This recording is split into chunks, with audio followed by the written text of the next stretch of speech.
స్త్రీలకి ఎలా ఉంటదంటే, తన పుట్టిన ఊరు కూడా బాగుపడాలి. తన పుట్టింటి వాళ్ళు కూడా బాగుండాలని సహజంగా కోరుకుంటుంది.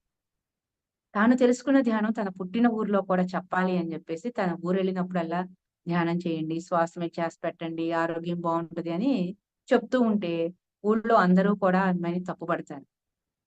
కళ్ళు మూసి కూర్చోమంటది. పనులన్నీ ఎగ్గొట్టి, ఎవరు చేస్తారు ఈ పనులన్నీ? పొలం పనులు చేసుకోవాలైతే. తిని కూర్చోవడానికి మనమేమైనా రాజులమా?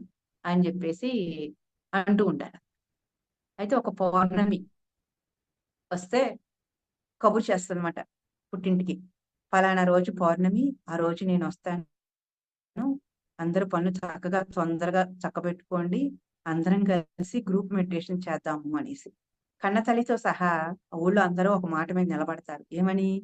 ఈ అమ్మాయిని ఊళ్ళోకి రానివ్వద్దు. ఎవరింట్లోకి రానివ్వద్దు. వస్తే పనులు చెడగొడుతుంది. కళ్ళు మూసి కూర్చో